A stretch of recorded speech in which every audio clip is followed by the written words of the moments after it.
Bom, para quem esteve aqui na passagem do ano, nós falamos sobre um ingrediente que é vital, é extremamente importante na vida das pessoas que são bem-sucedidas. Eu não vou repetir todos os detalhes, mas está disponível na rede social depois, se você quiser ler. O ingrediente em comum entre todas as pessoas que são bem-sucedidas, independente de como você define ser bem-sucedido ou ter sucesso na vida, é um só: garra. É ter garra. Isso está presente em todas as pessoas que são bem-sucedidas, independente de como se defina ser bem-sucedido. Mas é claro que isso suscita uma pergunta importante: como podemos desenvolver essa garra? Como se desenvolve isso? O escritor chamado Adam Grant, que tem tradução em língua portuguesa, um livro muito interessante chamado Originais, ele diz o seguinte, que crianças que são prodigiosas, quando elas crescem, não necessariamente se tornam adultos talentosos que mudam o mundo. Por quê? Porque muitas pessoas que são extremamente capacitadas, que são geniais, não gostam de sair da sua zona de conforto. É por isso que, se você puxar na memória, você vai lembrar de várias estrelas famosas que eram crianças. Quando crianças eram famosas, eram brilhantes. Ortopé, tão bonitinho. Cadê ele? E vários outros do cinema, da música, que quando se tornam adultos, aquela genialidade parece que se evapora. Porque não querem sair daquela zona de conforto. Então aqui está a boa notícia. Se você gosta de ficar sempre como as coisas estão, não quer sair da sua zona de conforto, talvez seja um sinal que você seja genial. Ou talvez tenha outras razões aí. Mas quando nós consideramos isso, todos nós sabemos que as histórias que nos impressionam são aquelas histórias de pessoas que ousaram, não é verdade?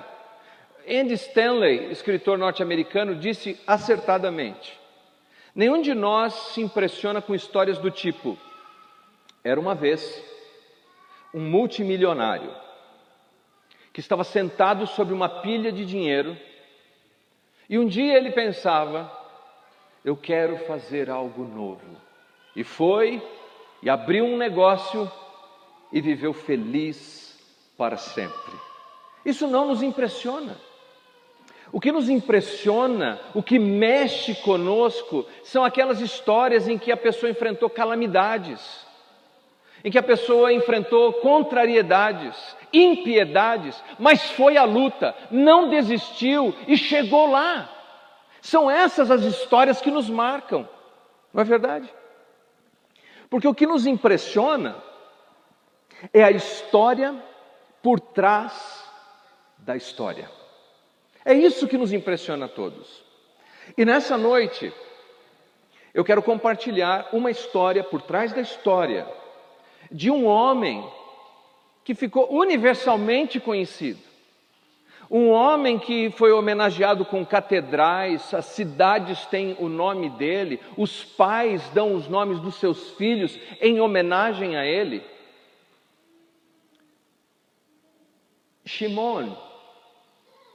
Simão, mas talvez você o conheça como Pedro.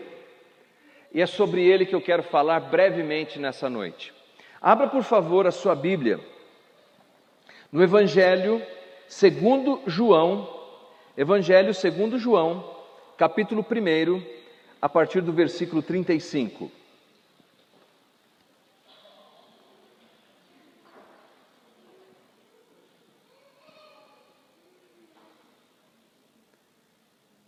Se você encontrou, diga amém. Mateus, Marcos, Lucas, João. As Bíblias analógicas são mais difíceis de encontrar. Nas digitais, uma tecladinha você acha. É o quarto evangelho. palavra de Deus diz assim, começando no versículo 35. No dia seguinte, estava João outra vez na companhia de 2 de seus discípulos, e vendo Jesus passar, disse: Eis o Cordeiro de Deus. Os 2 discípulos, ouvindo dizer isto, seguiram Jesus. Jesus, voltando-se e vendo que o seguiam, disse-lhes: Que buscais? Disseram-lhe: Rabi, que quer dizer mestre, onde assistes? Onde mora? Respondeu-lhes: Vinde e vede. Foram, pois, e viram onde Jesus estava morando. E ficaram com ele aquele dia, sendo mais ou menos a hora 10ª. Era André, o irmão de Simão Pedro, um dos 2 que tinham ouvido o testemunho de João e seguido Jesus. Ele achou primeiro seu próprio irmão Simão, a quem disse: Achamos o Messias, que quer dizer Cristo, e o levou a Jesus. Olhando Jesus para ele, disse: Tu és Simão, o filho de João, tu serás chamado Quefas, que quer dizer Pedro. O que nós sabemos sobre Simão? Sabemos que ele é de uma cidade do norte de Israel, Betsaida, e que depois ele estabeleceu a sua residência em Cafarnaum, também no norte.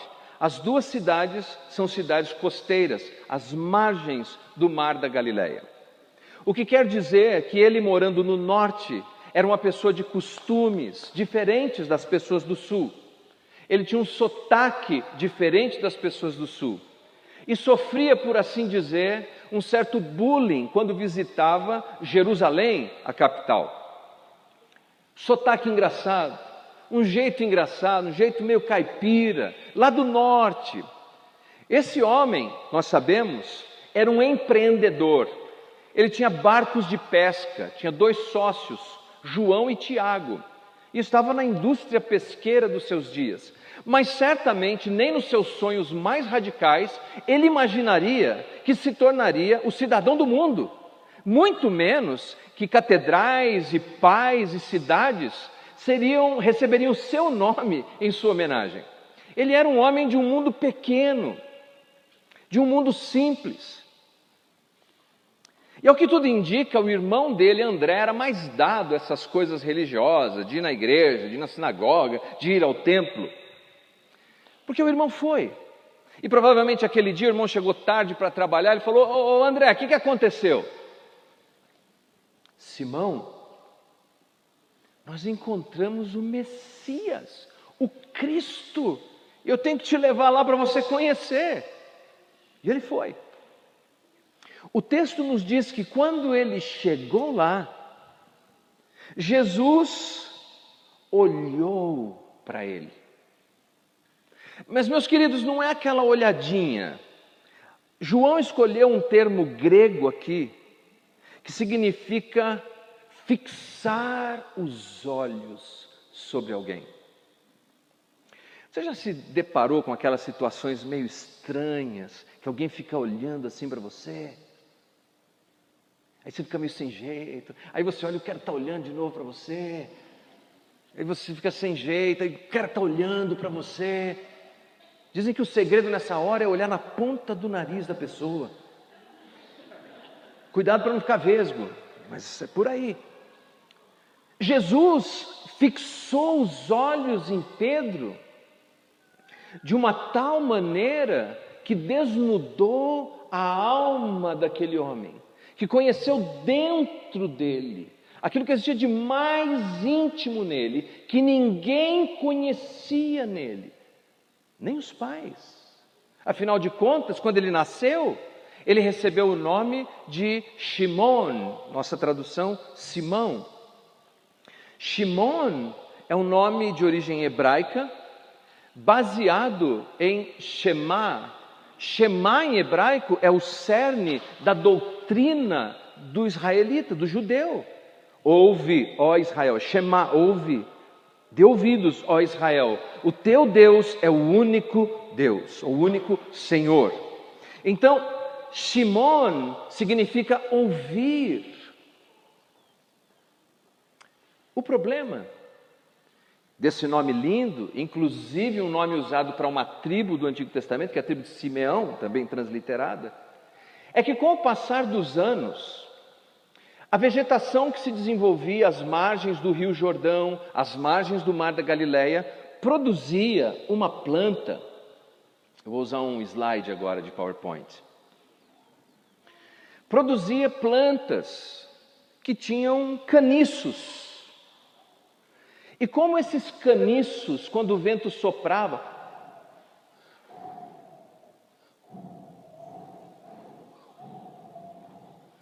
a planta se vergava em qualquer direção que o vento soprasse, passaram a chamar essa vara de Shimon, de alguém que dá ouvidos a tudo, a qualquer um, alguém que é altamente influenciável, alguém que não tem convicções profundas, alguém que não sabe direito para que direção vai. Qualquer vento que sopra, ele vai, parece uma biruta apontando na direção do vento.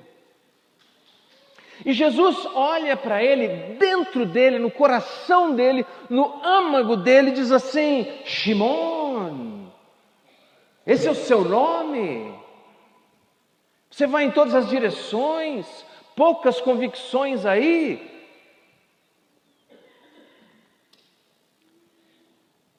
Você será chamado de Kefas, de Pedro, um homem de convicção, uma pessoa sólida, inamovível.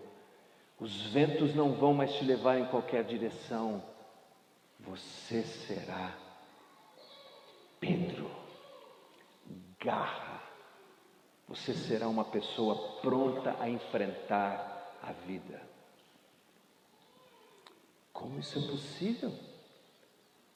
Como transformar aquilo nisso? Jesus tem seus caminhos para fazer isso. E Jesus passa a lidar com esse homem. O que me chama a atenção é que depois desse contato com Jesus, e ele larga todas as coisas para seguir a Jesus, me parece que o tempo todo Simão quer provar que já é Kefas. O tempo inteiro ele fica tentando provar que ele já chegou lá. Por exemplo, ele foi o primeiro discípulo e único a tentar andar sobre as águas. Deu uns passinhos, mas deu. Eu não encararia, ele encarou, afundou, é verdade.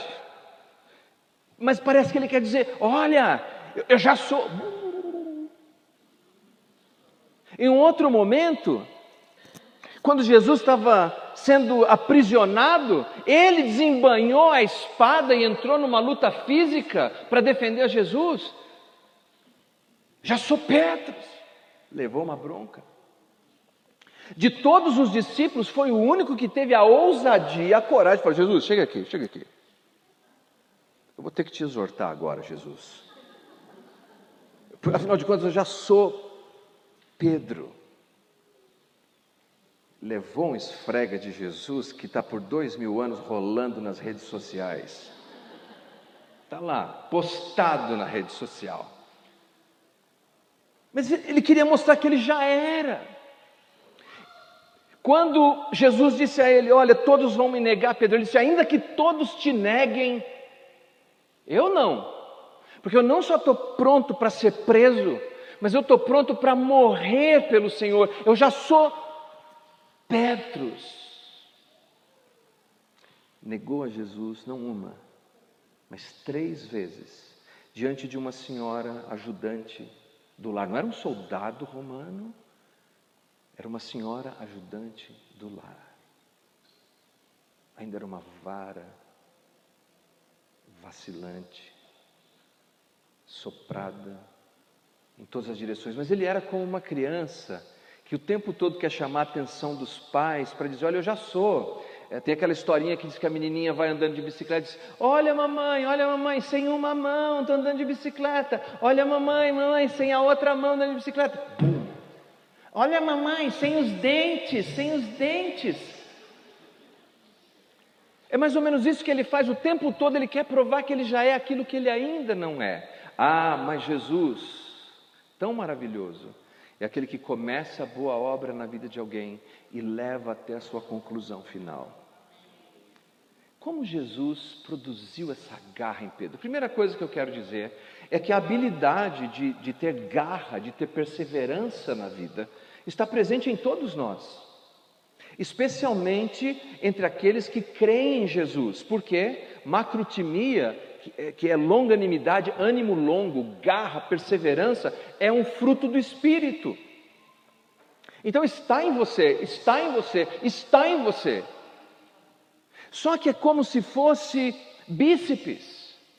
Se alguém chegar para você e falar assim: você tem que desenvolver os seus bíceps, não significa que você não tem bíceps, significa que eles estão aí, em algum lugar. Mas se você treinar e trabalhar eles voltam. Está aí, o apóstolo Paulo chegou a dizer: desenvolvei a vossa salvação. Ele não quis dizer que eles não tinham salvação, ele estava dizendo: você tem a salvação, está aí em você, mas você precisa desenvolver isso. E Jesus entra num processo para desenvolver isso em Pedro. E como ele faz? Bem, vamos ver. Abra sua Bíblia no Evangelho segundo Mateus. Mateus capítulo 4, versículo 19. Quero agradecer ao irmão Wagner pela água, que Deus o abençoe, que tenha muitos netos. Que filho já encerrou, né? Mateus capítulo 4, versículo 19. E disse-lhes, Jesus, disse-lhes: vinde após mim, e eu vos farei pescadores de homens. O que Jesus deu a eles?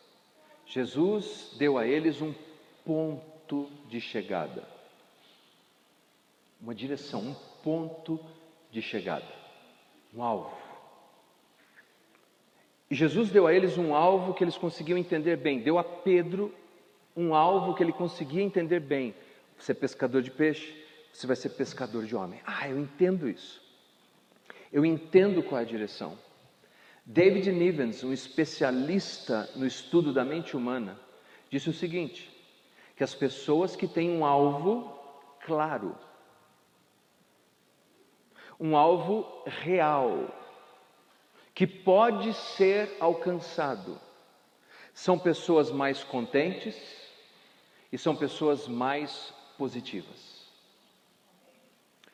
É claro que se uma pessoa criar um alvo que seja imaginário, não realizável, isso só vai aumentar a ansiedade dela, a frustração, vai ficar deprimida, pode entrar inclusive num círculo depressivo, com frustração. E um dos nossos problemas é esse. Nós criamos às vezes alvos que são irreais.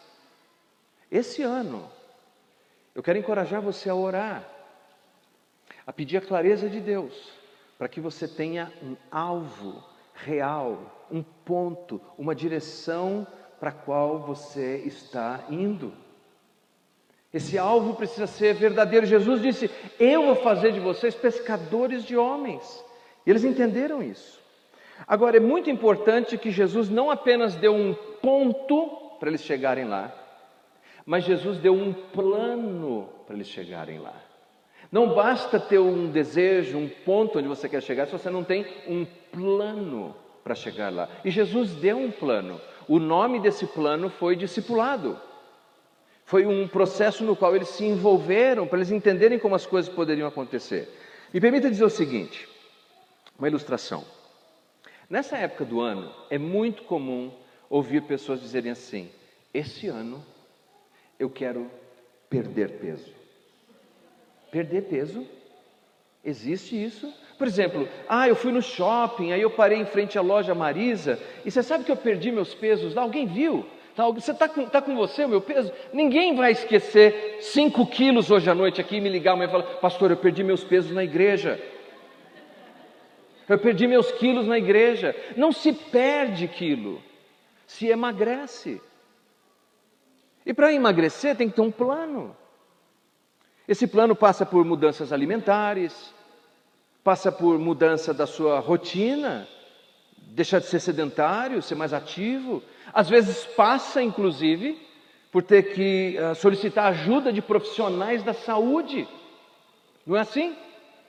A gente fala de ganhar dinheiro. Eu estava em casa, apareceu um cara com um pacotão, um laço de fita, eu abri, sabe o que era? Ganhei dinheiro. Mesmo uma instituição como uma igreja, ou qualquer atividade do terceiro setor, que depende de doações, não ganha dinheiro, por assim dizer.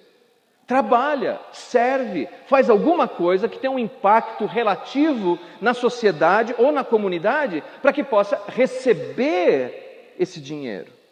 Então veja que o nosso coloquialismo às vezes nos confunde e nos trai. Nós precisamos ter o ponto onde queremos chegar e precisamos ter um plano para chegar lá. Quem não tem alvo, quem não tem um ponto para onde chegar, todo vento é contrário e não tem garra. E quem não tem plano não chega em lugar algum. Como Jesus organizou o plano? Bem, Jesus organizou o plano, está comigo, diga amém. Jesus organizou o plano de maneira muito simples, começando da maneira mais fácil possível. O processo de discipulado de Jesus é dividido entre vem e ver, vem a mim, vem estar comigo, vem permanecer em mim. É muito simples. Jesus não começou, e é um erro que pessoas como eu, pregadores, cometem. Os pregadores pegam uma situação como essa, uma noite de domingo, e alguém que talvez nunca teve engajado com o Evangelho, ouve uma mensagem assim: quem quiser ser o discípulo de Jesus, negue-se a si mesmo, está na sua cruz e siga-me. Jesus demorou 3 anos para dizer isso para eles. Ele não começou aí, ele começou com: vem e vê. É fácil assim, vem e vê. Não, só vem e vê. E por que nós já queremos começar com o passo mais complicado? O primeiro passo em direção ao alvo deve ser um passo simples. Um especialista em gestão financeira chamado Dave Ramsey, ele construiu uma organização imensa que ajuda pessoas nessa área. Ele diz o seguinte, que na área de finanças, as pessoas deveriam dar passos de bebê. Todo mundo que já viu a criança começar a aprender a andar, como que é? Passos de bebê. Ele diz que tem que ser tão fácil. Então a sugestão dele é a seguinte: tem que guardar algum dinheiro, pode ser pouquinho, mas tem que guardar algum dinheiro. No Brasil a recomendação dele seria: guarde R$80 por mês.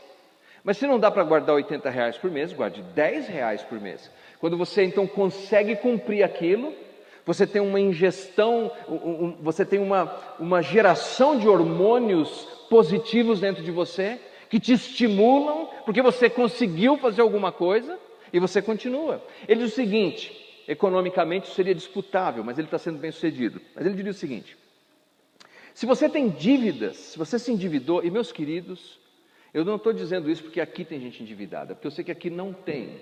Em outros planetas, outras igrejas por onde eu prego tem, aqui não tem. Mas em alguns lugares em que as pessoas vivem endividadas, a sugestão dele é a seguinte: não comece pensando em pagar a sua maior dívida, comece por pagar a menor dívida. Mas os juros, esqueça isso. Pense na sensação de bem-estar, de efetivar aquele pagamento, a sensação boa de conseguir. Por exemplo, eu devo 20 para minha sogra, mas está aqui, sogra, está aqui. Ninguém mais vai poder jogar isso em mim. Eu sou um homem livre. Paga os 20. Comece com aquilo que é pequeno.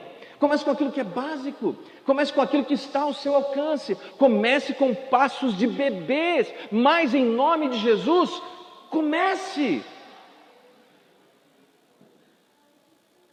As dívidas grandes são como leões, mas são leões que estão dormindo. As dívidas pequenas são como moscas.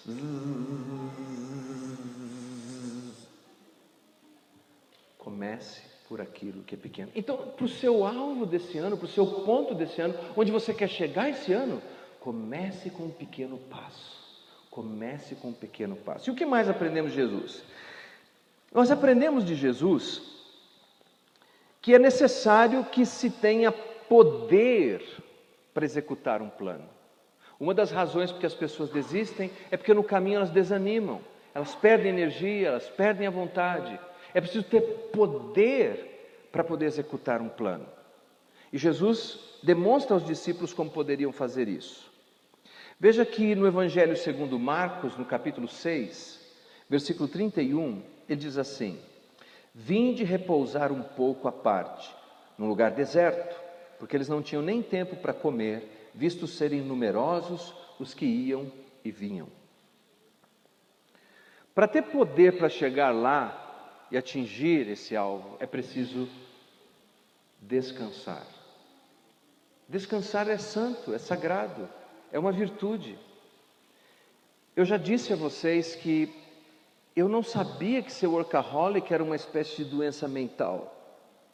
E quando alguém dizia você é workaholic, eu achava que era elogio. Eu louvo a Deus porque a Julie está na minha vida e ela me explicou, fez um desenho, falou, está entendendo agora?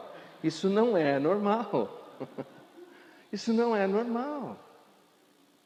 Deus, diz a Bíblia em Gênesis, depois que Ele criou o mundo todo, o que Ele fez? Ele descansou das suas obras. Agora, Deus precisa descansar? Não. Porque essa mensagem está ali. Essa mensagem está ali para nós. Para que nós possamos apreciar o valor e a importância do descanso. E Jesus, nesse caso, nenhum de nós é mais santo que Jesus. Ele chamou os discípulos e disse, venham descansar. Esse ano será um ano longo ainda. Não perca as oportunidades para descansar. E segundo, nós vemos ainda nessa área de ter o poder, em Lucas 17, quando os discípulos estão retornando da chamada Comissão dos 70, e foi uma atividade intensa, eles expulsaram demônios, eles curaram os enfermos, eles ressuscitaram mortos, eles chegaram até Jesus contando empolgados como pregaram o Evangelho do Reino. E o texto nos diz no capítulo 17 é que eles se alegraram, Jesus se alegrou, e Jesus diz, tem que se alegrar porque o nome está no livro da vida. É um capítulo em que Jesus fala de alegria. Sabe o que é importante para você poder chegar lá? É celebrar as pequenas conquistas. Celebrar. Não espere terminar o ano para dizer, olha, agora sim eu quero celebrar. Não. Celebre agora. Hoje pela manhã, quando eu cheguei, um pai me encontrou logo na entrada da igreja. Ele tinha um bebezinho no colo. Ele disse, pastor, aqui está o meu bebê. E o sorriso dele, e a celebração dele. Não espere celebrar um filho quando ele entrar na faculdade. Celebra agora. Celebre já as pequenas coisas. Celebre já. Quando você conquistou alguma coisa essa semana, pagou a sogra aquele vintão que você estava devendo, que no jantar de Natal criou um clima, chama a sua mulher e diz assim, essa semana nós vamos comemorar. Ela fala, você está louco, não tem dinheiro, não tem problema, vamos para Becar, nós vamos beber a água que o reverendo Willis bebe, e ele está com 92 anos e com saúde. E tem mais, eu vou levar você para ter uma vista linda da cidade de Mogi. Vai atrás do refeitório. A igreja ainda te fornece o copo plástico para você brindar lá, para que seja elegante. Brinda e fala, conseguimos. Se vier na época de amora ainda, vai comer de graça. Comemore os pequenos progressos. Não espera não fique azedo até chegar lá não.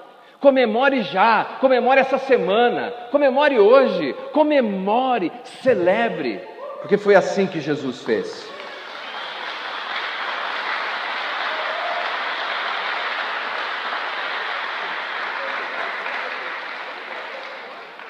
João capítulo 21, e eu vou encerrar aqui.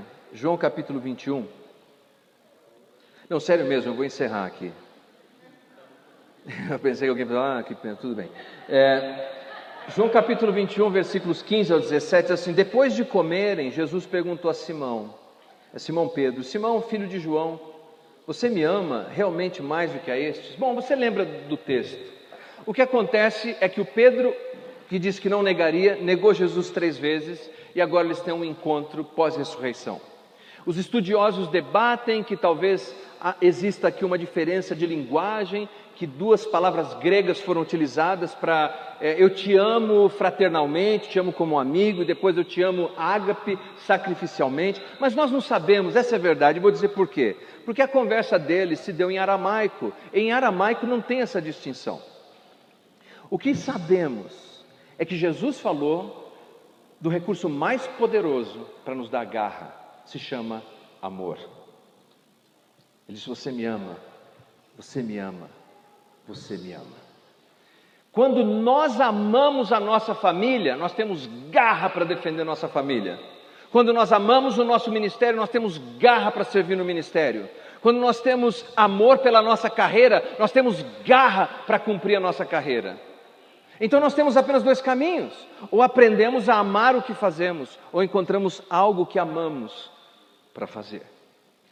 Porque se você não amar, muito improvável que você tenha garra.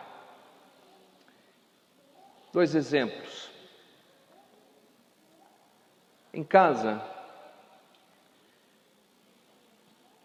nós tivemos uma seguinte situação. Eu uso iPhone, e a razão de usar iPhone é porque eu faço muitas gravações de vídeo, de áudio, utilizo isso nas plataformas, e de tempos em tempos, por causa das memórias, eu preciso trocar.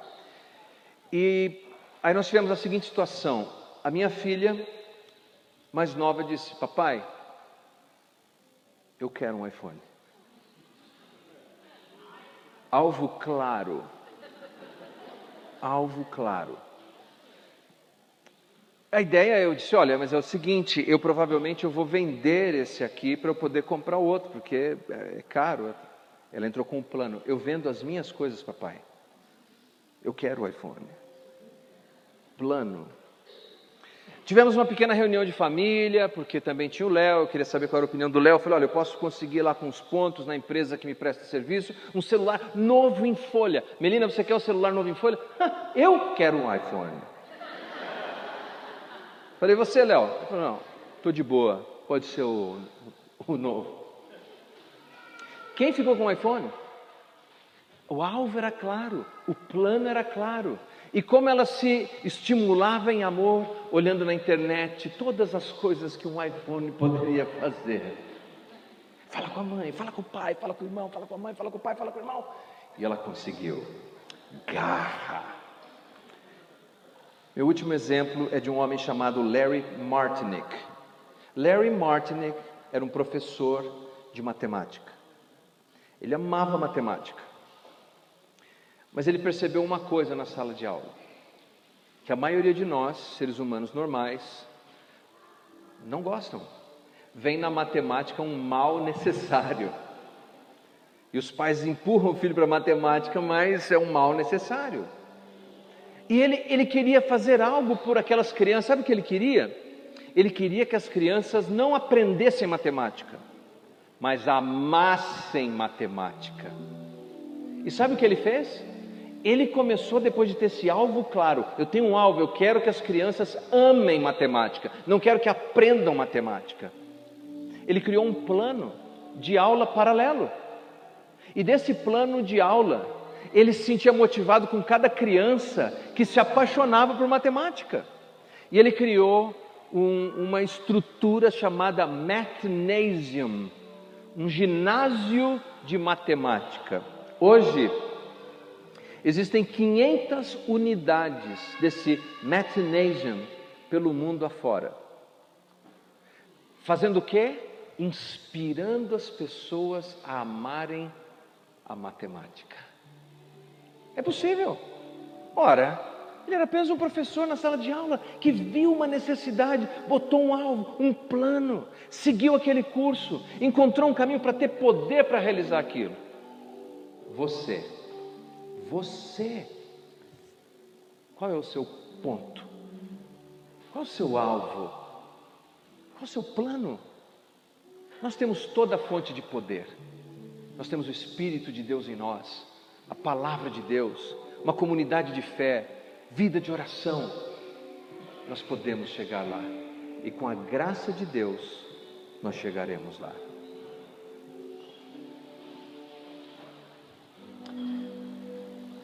Pai querido, eu quero te agradecer por essa noite. Eu quero agradecer por cada pessoa que aqui se encontra. Eu quero agradecer, Senhor, por cada voluntário. Eu quero agradecer por essa história de um homem que era como uma vara agitada pelo vento, mas que foi transformado em Petros, em pedra. Um homem de convicção tão profunda que decidiu sacrificar-se pelo Evangelho. Nenhuma voz pôde dissuadi-lo de te servir. Foi aquele encontro que mudou tudo, o encontro com o Salvador Jesus.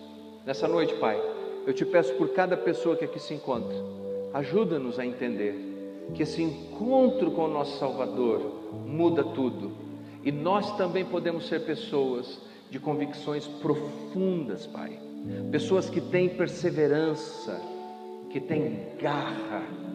Que esse ano seja um ano assim, Pai, em nome de Jesus, em nome de Jesus, amém. Você recebe a palavra de Deus nessa noite? Deus te abençoe, feliz 2019, um ano de garra para você, em nome do nosso Salvador. Salva de palmas a Jesus, ótima semana. E que o amor de Deus Pai, que a graça do Senhor Jesus Cristo, a consolação e o encorajamento do Espírito Santo de Deus esteja na sua vida, não somente hoje, mas para todo sempre. Quem crê, diga amém. Deus abençoe.